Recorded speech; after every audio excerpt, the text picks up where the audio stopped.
Hola y bienvenidos a mi canal de YouTube una vez más. Hoy tenemos el caso de Barbara Hamburg. Ahí arriba en la que está en pantalla pueden ver el resto de mis casos. Acá abajo tienen mis redes sociales por si quieren seguirme en alguna de ellas.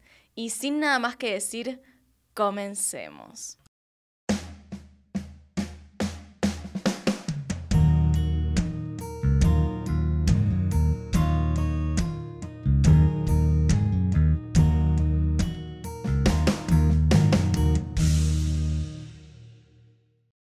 Barbara Louise Beach de Hamburg nació el 29 de abril de 1961 en Connecticut, Estados Unidos. Barbara nació en la ciudad de New Haven, en Connecticut. Era hija de Barbara Lund. En realidad eran 4 generaciones de Bárbaras. La abuela y la hija también se llamaban Bárbara. Y también era hija de Richard Beach. Además tenía 5 hermanos: Christopher, Catherine, Louis, Conway y Richard. Bárbara, junto con su numerosa familia, vivían todos en la ciudad de New Haven. Más allá de los problemas típicos que puede llevar una familia numerosa, la familia Beach era muy unida, y esto se notaba con los hermanos que se llevaban muy bien entre sí. Además, no había una gran diferencia de edad entre ellos, ya que entre el mayor y el menor solo había 7 años de diferencia. Todos sus familiares y amigos recuerdan a Bárbara como una mujer muy amable, enérgica y sobre todo caritativa. Estaba siempre dispuesta a ayudar a cualquiera que lo necesitase, pero por sobre todo a sus seres más queridos. Cuando Bárbara aún era una niña, su padre Richard abandonó a la familia de un momento para el otro.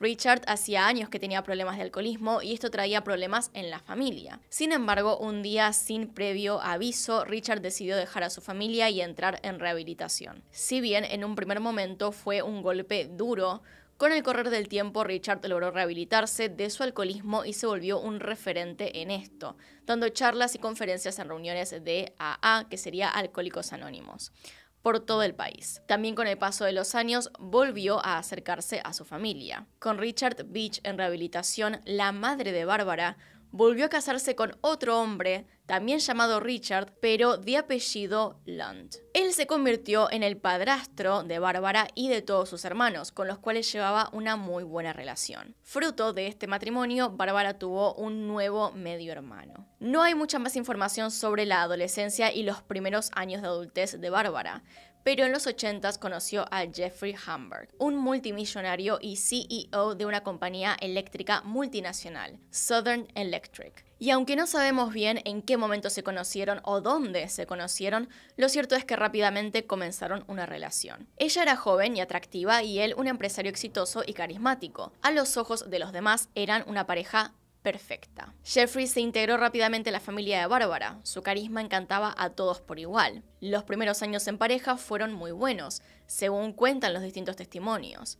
Ya para finales de la década del 80 se casaron y se fueron a vivir juntos al pequeño pueblo de Madison, en la costa sur del estado de Connecticut. Es así que en el año 1991 nace el primer hijo de Bárbara, Madison Hamburg. Y unos años después nació su segunda hija, Bárbara Alexandra Hamburg, a quien a partir de este momento llamaremos Ali, ya que se repiten demasiados nombres en esta historia, y puede llegar a ser confuso de otra forma. Bárbara, junto con su esposo y sus hijos, vivían una vida bastante cómoda económicamente hablando. Los hijos tenían todo lo que querían, viajaban a menudo a distintos lugares de vacaciones y gracias a los contactos de su padre tenían vínculos con personas mediáticas e influyentes. Pero esta vida de familia feliz comenzó a tambalear. Jeffrey, por su posición, tenía que estar constantemente viajando a distintas partes del mundo para hacer negocios, por lo que pasaba largos periodos de tiempo fuera de su casa. Esto comenzó a afectar a Bárbara, ya que sentía que era una madre soltera criando sola a sus hijos. Y es entonces que Bárbara comienza a tener problemas con el alcohol. Lo de Bárbara no era un hecho aislado en la familia. Ya mencionamos que su padre también era alcohólico, pero además lo eran sus 2 hermanas, Conway y Catherine. Los problemas con el alcohol y la ausencia de Jeffrey deterioraron el matrimonio, dejándolo al borde del divorcio. El detonante final fue cuando Jeffrey empezó a tener problemas legales y ser sospechado de hacer negocios ilegales y lavado de dinero. Es así como en el 2002 finalmente se divorciaron. La vida después del divorcio fue más problemática aún. Bárbara se quedó con la custodia de sus hijos, mientras que Jeffrey se fue y seguía con sus problemas legales por sus negocios. Luego, Bárbara comenzó a pedirle a Jeffrey que pague la manutención de sus hijos, pero este no le daba ni un centavo a Bárbara, así que ella terminó iniciando acciones legales en su contra. Esta disputa por la manutención de sus hijos llevó bastantes años. Mientras tanto, Bárbara trataba de enderezar el rumbo de su vida. Comenzó a asistir a reuniones de Alcohólicos Anónimos y logró recuperarse. No solo eso, sino que gracias a su personalidad caritativa se convirtió en madrina de decenas de nuevas personas que iban a rehabilitación. Es así como pasaban los años con altibajos en la vida de Bárbara. Sus hijos se vieron afectados por la separación y conflictos entre sus padres. Madison comenzó a consumir alcohol y drogas apenas ingresado a la secundaria. Ali fue diagnosticada con trastorno límite de la personalidad, lo que la llevó a durante varios años estar enojada con su madre y durante este tiempo estuvo viviendo con Jeffrey. Pero luego de varios años viviendo con su padre, que en palabras de Ali era demasiado controlador, terminó pidiéndole a su madre que por favor la llevara a vivir con ella nuevamente. Aún así, la relación entre Bárbara y sus hijos no era la mejor, especialmente con Ali, con la cual discutía y se peleaba constantemente. Para terminar de dar contexto, para el año 2010, la disputa legal por la manutención de sus hijos, la cual había sido iniciada en 2005, estaba llegando a su punto cúlmine. Bárbara demandó a Jeffrey para que pague cientos de miles de dólares, aproximadamente 490.000, los cuales debía por tantos años sin pagar por la manutención de sus hijos. El juicio estaba a punto de iniciar, de hecho ya estaban pactadas fechas de audiencias en la corte. Y es, bajo ese contexto, que pasamos al día de los hechos.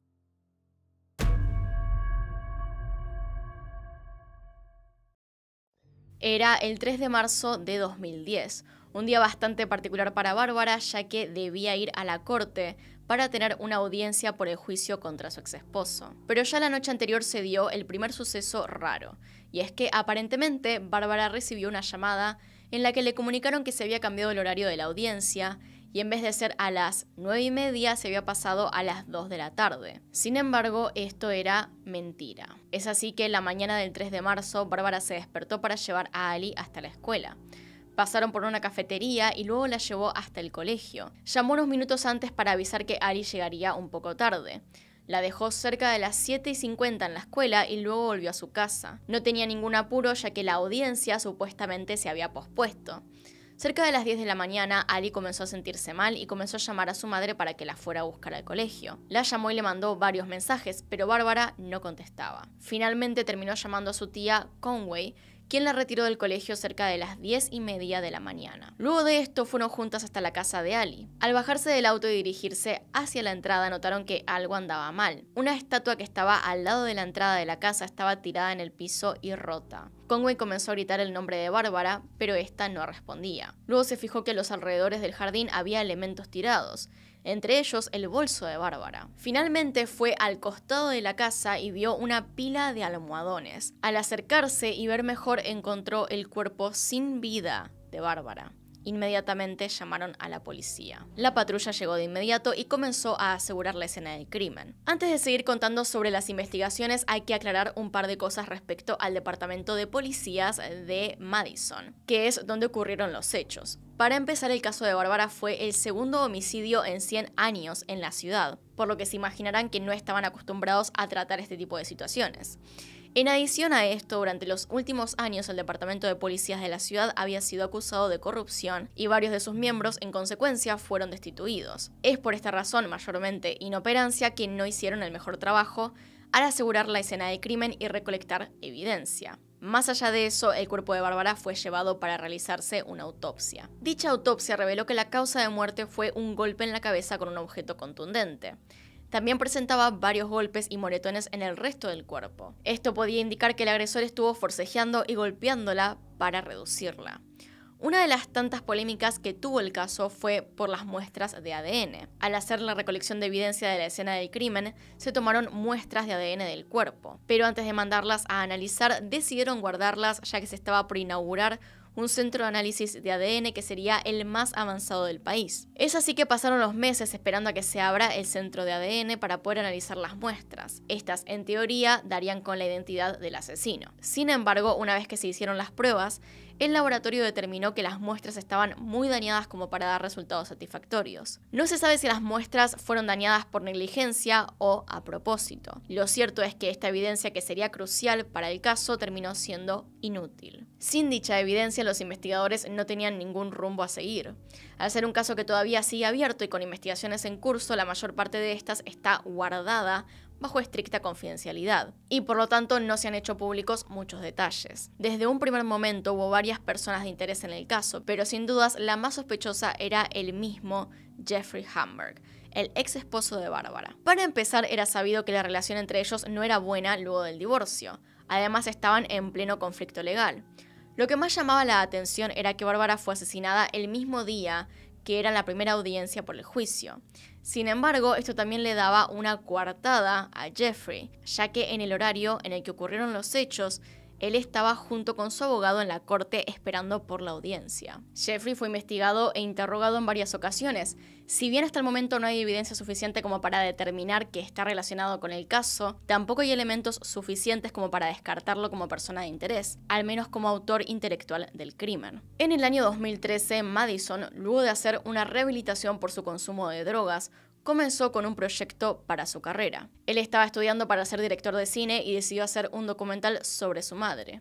Durante 6 años, Madison produjo, grabó y dirigió el documental, que se estrenó en el año 2020 en HBO. Si quieren verlo, se llama Murder on Middle Beach. Son 4 capítulos, es decir, casi 5 horas de material. También está en Cuevana. En el documental, Madison muestra cómo el caso prácticamente no tuvo ningún avance en más de 10 años, y además explora cómo afectó tanto a él como a su familia el asesinato de Barbara, teniendo en cuenta que su propio padre es sospechoso. En dicho documental se muestra cómo cada miembro de su familia tiene su propia teoría de quién cree que fue. Además, Madison tiene varias charlas telefónicas y en persona con su padre, y cada vez que le pregunta por su madre, le dice que no puede hablar de eso o que no tiene nada para decir sobre el caso.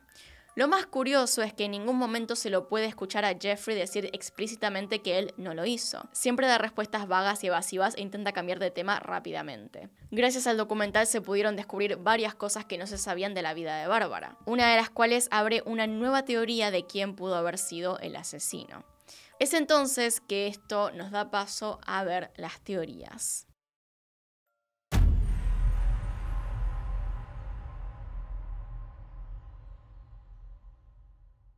Hay 2 teorías que son principales en este caso. La primera y más comentada es la de que Jeffrey fue el asesino. Hemos visto cómo durante todo el caso la relación entre Jeffrey y Barbara no era la mejor. Estaban en plena disputa legal por muchísimo dinero. Pero esto no era todo. Sabemos que Jeffrey estuvo involucrado en negocios ilegales y es sospechado de lavar dinero. En el documental, Madison muestra varias cartas y documentos que Barbara poseía. Estos documentos eran pruebas de los negocios, por cientos de millones de dólares, en los que Jeffrey estaba involucrado. Una de las teorías es que Jeffrey asesinó a Barbara porque sabía demasiado sobre estos negocios, y eso podía ponerlo tras las rejas. Si bien es verdad que Jeffrey tiene una coartada sólida y no pudo ser el autor material del crimen, existe la posibilidad de que haya contratado a un sicario para matar a su esposa. Es decir, tenía el poder y el dinero suficiente como para arreglar este tipo de crímenes y salirse con la suya. Además, las pruebas no involucraban solo a Jeffrey, sino a grandes empresas y personas poderosas del resto del mundo. Por lo que no solo él pudo haber estado involucrado en todo esto. Otra de las teorías que se explora en el documental viene del hecho de que Barbara estuvo involucrada en una estafa llamada Gifting Table, o mesas de regalo. Esta estafa tiene un sistema similar a los llamados esquema Ponzi o estafas piramidales. Si son de Argentina, tal vez recuerden que durante la pandemia se viralizó algo llamado telar de la abundancia. Bueno, estas gifting tables eran exactamente eso. Apelaban a la sororidad y a la confianza y engañaban a mujeres para que pongan plata con la promesa de que en algún momento ellas recibirían un gran regalo. Básicamente tenías que reclutar mujeres para que entren a la mesa, entrabas en el nivel más bajo y le tenías que regalar $5.000 a la que estaba en el nivel más alto. Una vez que pagabas este dinero, ascendías un nivel y tenías que hacer que las que estaban debajo de vos traigan más personas. Así ibas avanzando de nivel y cuando llegabas a la punta de la pirámide recibías el regalo. que era un total de $40.000. Típica, clásica estafa piramidal. Bárbara fue invitada a esta mesa de regalos por una conocida suya. Ella invitó a su tía a participar de las mesas y fueron juntas. No se sabe si Bárbara era consciente de que esto era una estafa o de verdad creyó en el método, pero pronto comenzó a involucrar a muchas personas, entre ellas gente de las reuniones de AA. Como era de esperarse, llegó un momento en el que la gente empezó a darse cuenta de que esto era una estafa y muchos perdieron miles de dólares. Esta teoría entonces supone que quizá alguno de los involucrados por Bárbara en esta estafa se haya vengado de ella y la haya matado. Entonces, estas son las dos mayores teorías del caso. En el documental hay mucha más información y detalles sobre todo esto, así que si quieren saber más sobre el caso y verlo más detenidamente, recomiendo mirarlo. Es así que a día de hoy el caso sigue sin resolverse. Madison logró que la policía le diera el expediente del caso y está llevando a cabo una investigación por su cuenta junto con detectives privados y otros profesionales. Por otro lado, Ali, luego de la muerte de su madre y una vez que cumplió los 18 años, se fue a Estados Unidos de mochilera a Sudamérica. Finalmente se quedó a vivir acá en Argentina, estudió ingeniería química y se casó también con un argentino. Actualmente viven en Santa Fe. Así que bueno, esa es toda la información que tenemos de momento. Les digo que vean el documental más que nada porque hay cosas que no puedo poner en este video por copyright. Hay llamadas y otras cosas que tal vez deberían ver, así que si quieren tener toda la experiencia completa de lo que es este caso, vayan a verlo. Así que acá están mis Patreons y los miembros del canal. Gracias por apoyarme a través de esos medios. Y sin nada más que decir, acá tienen un video nuevo, acá tienen un video recomendado. Se pueden suscribir haciendo clic en mi cara y nos vemos en otro video. Adiós.